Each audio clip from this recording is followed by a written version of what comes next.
balik lagi nih sama aku Uti dalam cerita Dipaksa Menikah. Cerita Intan sama Riko nih udah sampai bab 37 loh. Udah mulai seru nih ceritanya nih. Intan sama Riko udah mulai deket nih guys. Mau tau nggak gimana lanjutan ceritanya? Yuk kita dengerin bareng-bareng ya.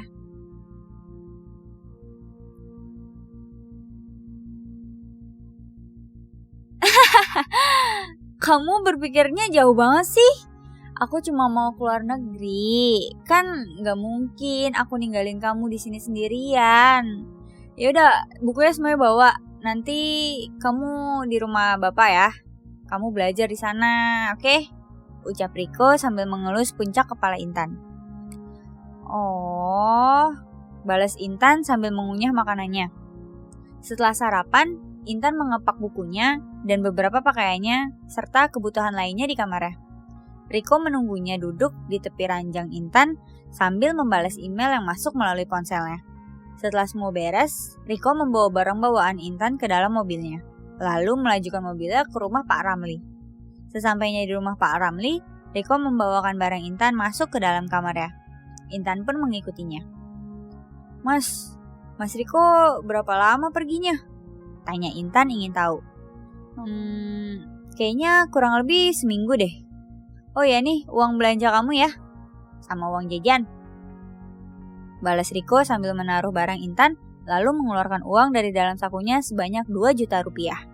Ia sudah mempersiapkan ini sebelumnya. Hah, ini banyak banget loh mas.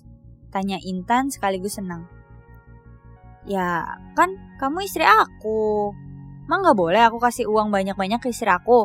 Yaudah ya, aku jalan dulu. Kamu hati-hati di sini ya, jangan bandel. Pamit Riko sambil membelai puncak kepala Intan, lalu berbalik hendak pergi. Mas, panggil Intan. Riko pun berbalik ketika sudah di ambang pintu. Intan menabraknya, lalu memeluknya dengan erat. Mas, jangan lama-lama ya. Aku tunggu di sini loh, ucap Intan. Dadanya terasa sesak, air matanya menetes.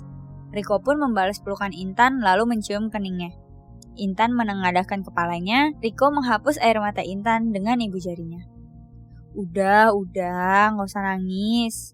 Aku usahain deh cepet pulang. Terus gak usah mikirin Rosa lagi ya.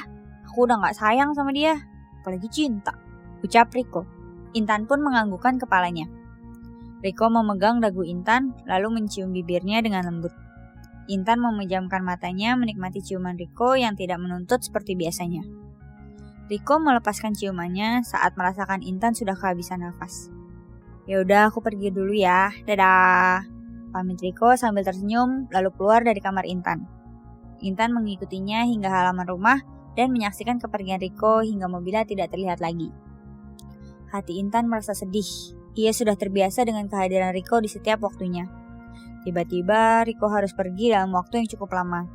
Bahkan Riko baru saja pergi 5 menit yang lalu, Intan sudah merasa rindu. Tidak berapa lama, Bu Romlah datang dari pasar. Loh, Tan, kamu pulang?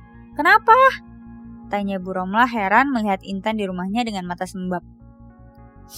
Mas Riko mau keluar negeri, Bu. Intan disuruh nginep di sini deh. Jawab Intan jujur hampir mewek.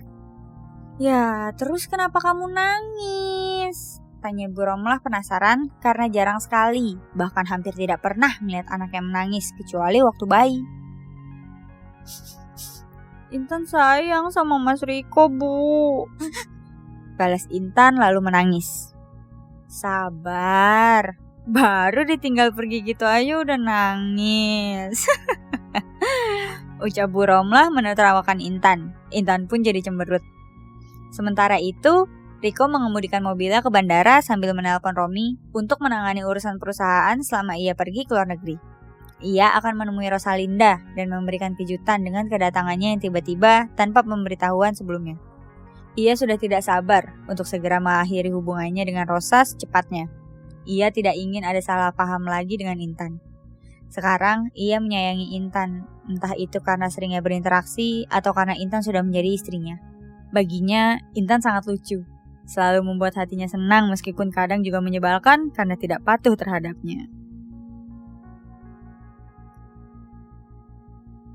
Nah, cerita Intan sama Riko sampai sini dulu ya. Terima kasih sudah setia mengikuti cerita Dipaksa Menikah. Tunggu Intan sama Riko di bab berikutnya ya. Bye-bye.